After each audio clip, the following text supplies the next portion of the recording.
ममता बनर्जी का strong room में गड़बड़ी का आरोप, पोस्टल बैलेट इधर उधर किए जा रहे थे, यह ममता बनर्जी का कहना है। मुझे अंदर जाने से रोका गया, ममता बनर्जी का यह बयान। ईवीएम लूटने की कोशिश की जा रही है, ईवीएम को लूटने नहीं दिया जाएगा।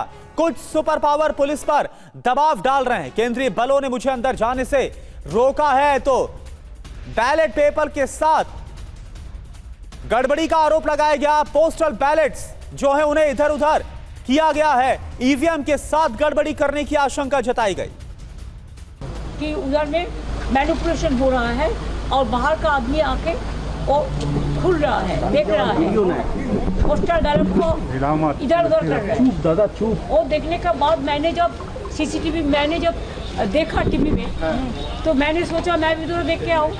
तो पहले तो सेंट्रल फोर्सेस मेरे को एंटर ही करने नहीं देते थे। उसका बाद पूछा किसी से, बोला नहीं हमको जाने का हक है, बिकॉज वो लोग पहले किसी को अंदर में ही जाने नहीं देते। लेकिन as per our election rules, the candidate and election agent of any party is allowed up to the sealed room, not inside the sealed room but outside at the door of sealed room. अगर ऐसा EVM machine को लूट करने के लिए, अगर counting लूट करने के लिए कोई कोशिश करे तो हम जिंदगी मत एक करके हम लड़ेंगे। और हम सब कैंडिडेट, सब चीफ इलेक्शन एजेंट को, जितना भी पार्टी है, सबको बोलते हैं आपका हक है, आप देखभाल कीजिए। Police is not working under us. जब से इलेक्शन डिक्लेयर हुआ है, they said they are under the election commission and this super power, some super power is working and pressurizing them. And every day they are calling through video or the meeting or the WhatsApp, और उसको चमक देता है, उसको चमकाता है कि आप लोग को पेंडिंग कर, आपको केस लगा देगा, आपको सस्पेंड कर देगा, कुछ नहीं कर पाएंगे। तो पश्चिम बंगाल की सीएम ममता बनर्जी को आपने सुना, भवानीपुर कॉन्स्टिट्यूंसी में जो स्ट्रांग रूम है वहां पर वो पहुंचे और गड़बड़ी का और जो पोस्टल बैलेट से उनको इधर उधर करने का आरोप लगाया गया। कुमार कुंदन इस वक्त आपको नजर आ रहे हैं, सीधा कुमार कुंदन का रुख करते हैं। कुमार कुंदन, बहुत ही गंभीर आरोप लगाए गए इलेक्शन कमीशन पर, बीजेपी पर, ममता बनर्जी की तरफ से। अभी तक इस पर कोई जवाब?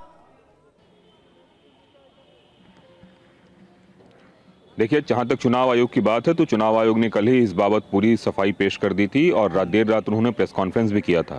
पूरी क्रोनोलॉजी को करुणा समझिए। दिन में ममता बनर्जी एक वीडियो मैसेज जारी करती हैं और उस वीडियो मैसेज में वो ये कहती हैं कि अपने अपने स्ट्रांग रूम में अपने प्रत्याशियों को कहती हैं कि आप देखिए, सुरक्षा कीजिए, कोई गड़बड़ी हो सकती है। शाम होते होते कुणाल घोष और शशि पांजा एक सीसीटीवी फुटेज जारी करते हैं और कथित सीसीटीवी फुटेज को लेकर ये आरोप लगाते हैं कि स्ट्रांग रूम में जो नेताजी सुभाष स्ट्रांग रूम है वहां पे गड़बड़ी की जा रही है और बाकायदा वहां धरने पे बैठ जाते हैं। इसके बाद चुनाव आयोग जब पूरा मामला बहुत ज्यादा गड़बड़ाने लगा तो चुनाव आयोग ने अपनी सफाई दी। उन्होंने कहा कि बाकायदा 4 बजे के आसपास एक मेल किया गया था जो प्रत्याशी है उनको, और यह बताया गया था कि हम वहां पे पोस्टल बैलेट पेपर का सेग्रीगेशन करने जा रहे हैं। अब सवाल ये उठता है कि उसके बाद जब धरना प्रदर्शन शुरू हुआ, फिर ममता बनर्जी भी आई और अपने स्ट्रांग रूम का जाके उन्होंने मुआयना किया और पूरा ड्रामा लगभग 6 घंटे तक चलता रहा। चुनाव आयोग की यह दलील है कि जब हमने ऑलरेडी मेल कर दिया था कि हम ऐसा करने जा रहे हैं, इसके बावजूद भी जिस तरह का आरोप लगाया जा रहा है वो बेबुनियाद है और इस बाबत चुनाव आयोग ने पूरी बातें अपनी सामने रखी। लेकिन पश्चिम बंगाल में जिस तरीके से कल शाम को पहली बार ऐसा हुआ कि मुख्यमंत्री खुद स्ट्रांग रूम पहुंची अपने विधानसभा क्षेत्र के भवानीपुर में, और वहां पे मुख्यमंत्री के काफिले के पास एक गाड़ी भी पहुंची टीएमसी की जो टेम्पो ट्रैवलर थी। भारतीय जनता पार्टी के कार्यकर्ताओं का आरोप है कि उस गाड़ी की चेकिंग होनी चाहिए। उनका ये कहना था कि वो गाड़ी बगलिंग करने के लिए वहां पे पहुंची है और उसमें कई तरह की चीजें थी। आरोप प्रत्यारोप के बीच रात में 12:30 बजे के लगभग यह पूरा ड्रामा खत्म हुआ और उसके बाद भारतीय जनता पार्टी हो या टीएमसी के कार्यकर्ता हो, मुख्यमंत्री ममता बनर्जी के जाने के बाद वहां से अपने घर की ओर गए।